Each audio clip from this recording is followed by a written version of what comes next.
Are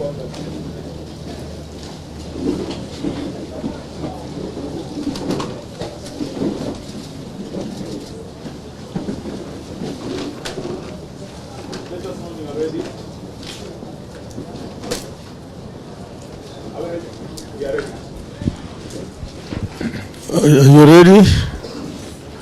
Members of the press, this is Azimio Center, and I would like, on behalf of members of Azimio, to say a few things about today. We had called our supporters and Kenyans in general to come out in the numbers and show displeasure at the way in which affairs of our country are being run. There are major issues in contention here. One is the cost of living.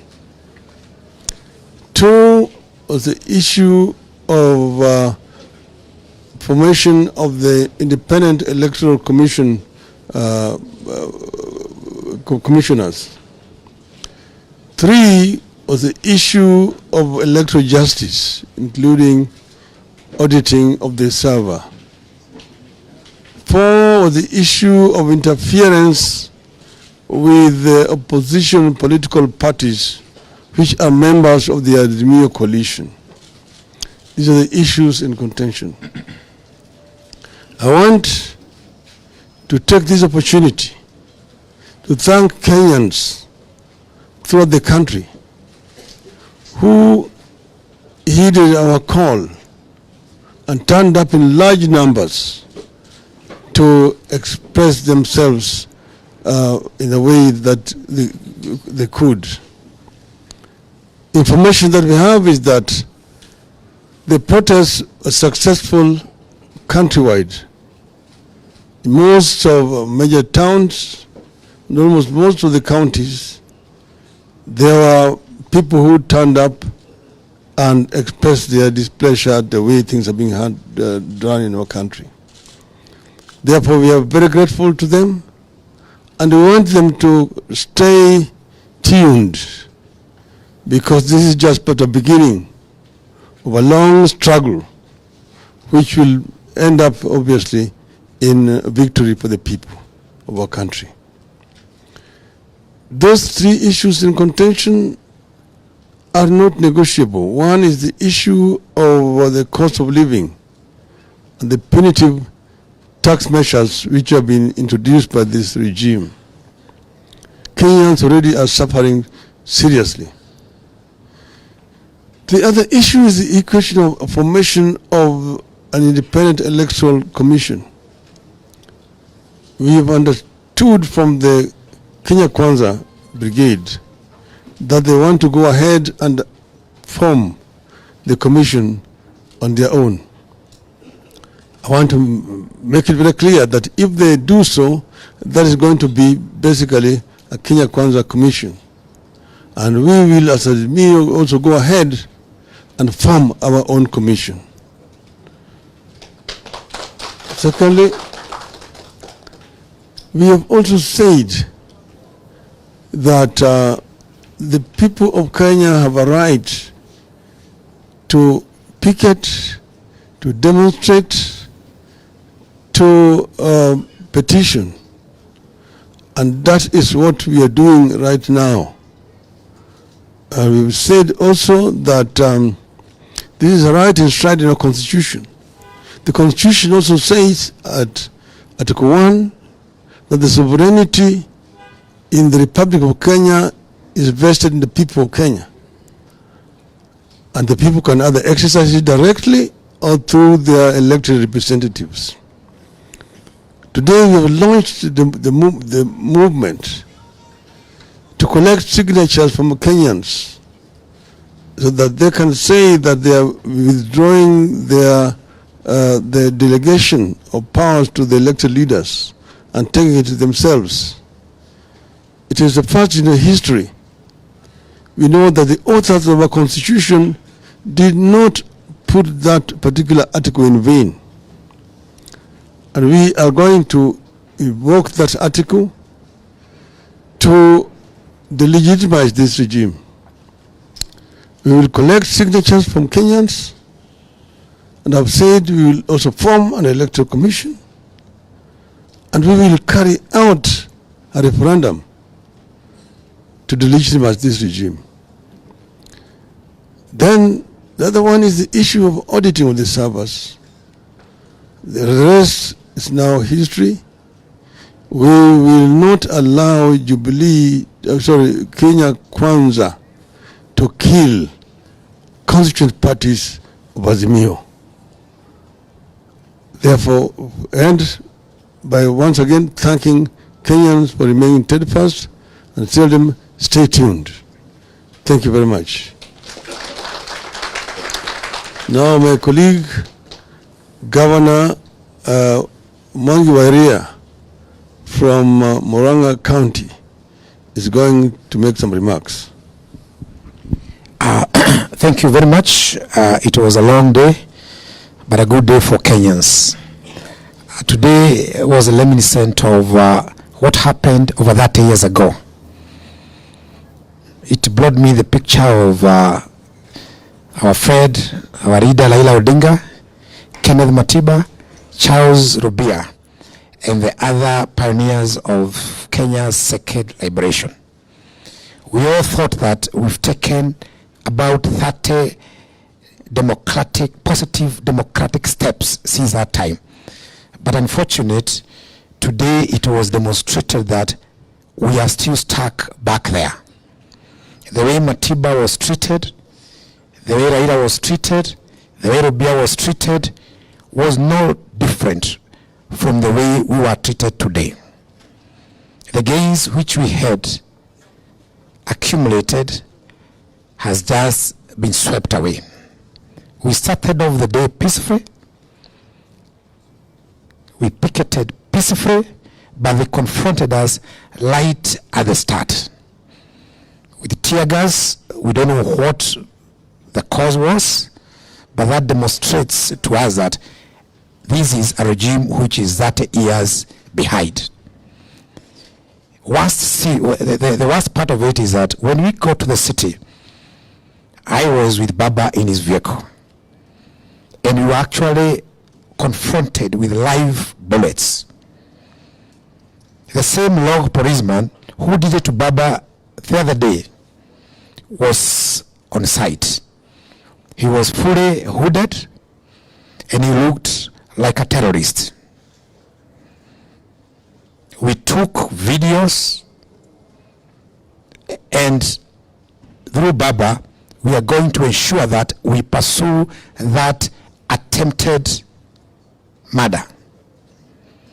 Because the log policeman was surrounded by others, some were on horse tops, and they were ready to kill Baba. You can actually observe the vehicle there. It has a wide bullet hole behind and on the sides.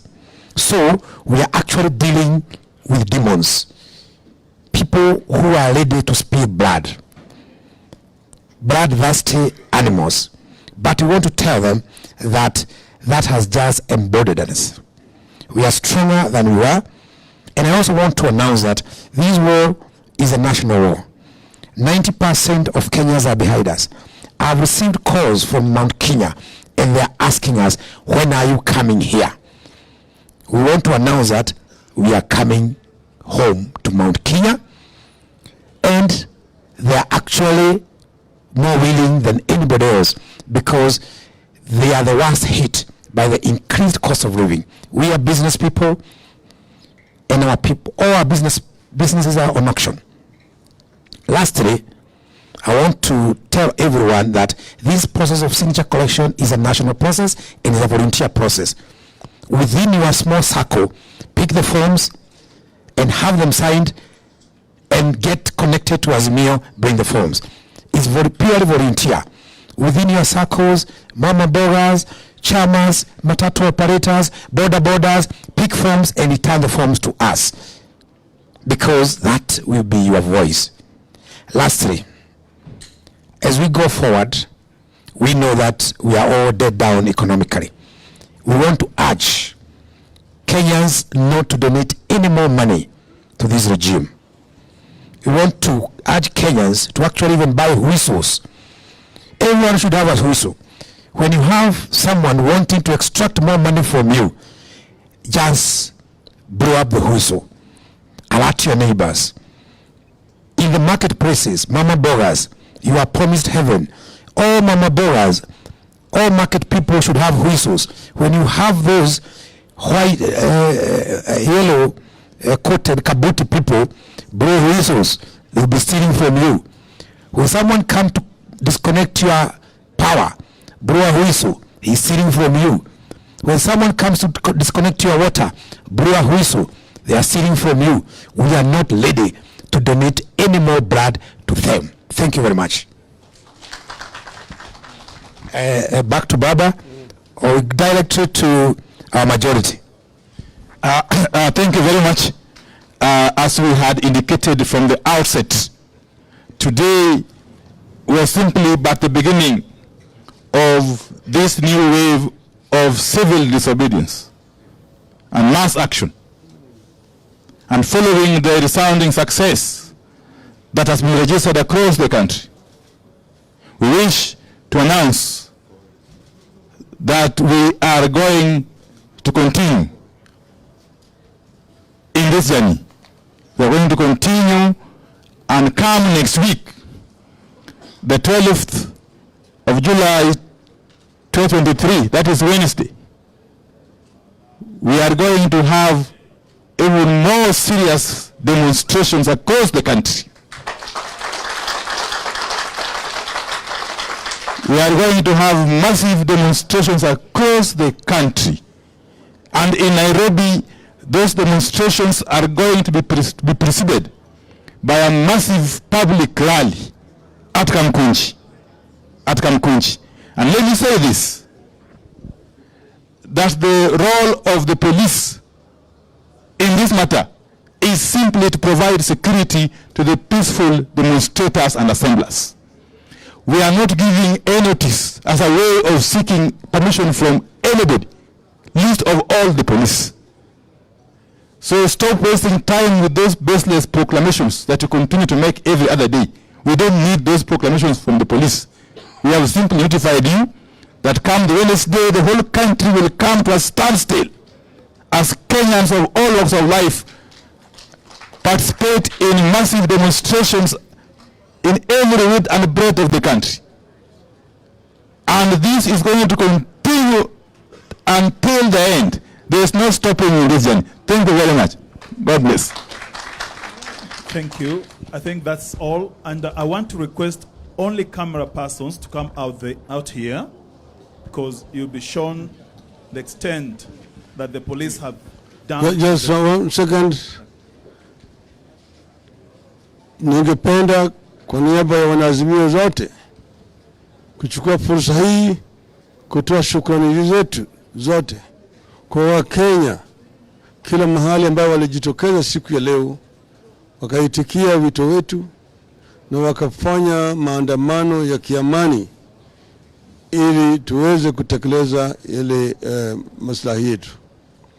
Nawaambia Wakenya shukrani sana. Hii vita itaendelea.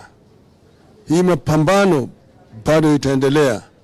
Na wiki ijayo vile imetangazwa hapa na Bwana Wandai, tutakuwa tena uwanjani siku ya Jumatano. Shukrani sana. Okay, remain seated please. Let only camera persons come out, please. Wengine muketi. And please pave way, wananchi tafadhali tusonge.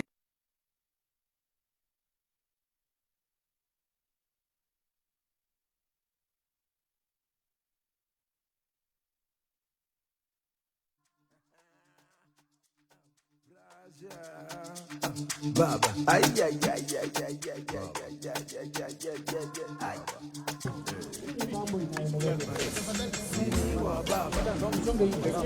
Let us give.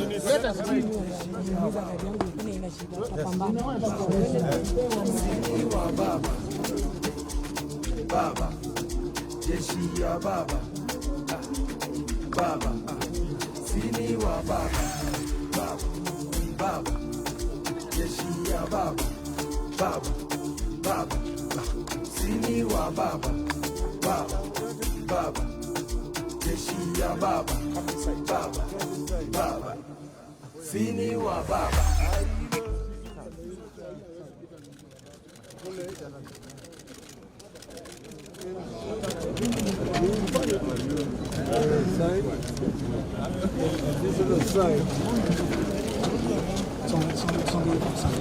The bullets here.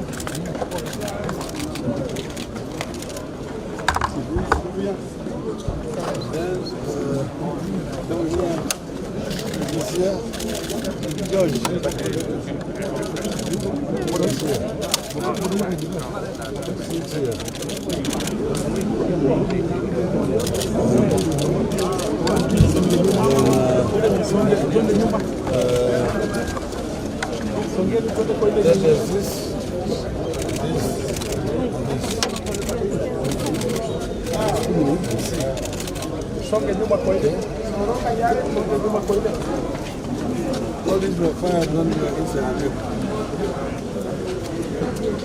When we reached KLCC area, the gentleman came directly to us, telling the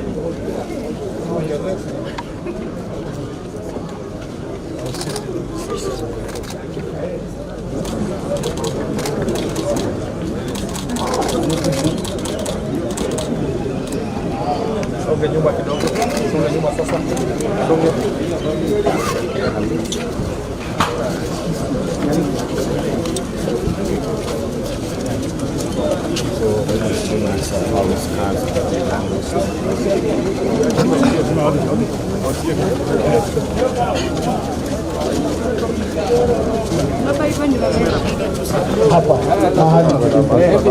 Asanteni, shughuli yetu imeisha. Asante sana.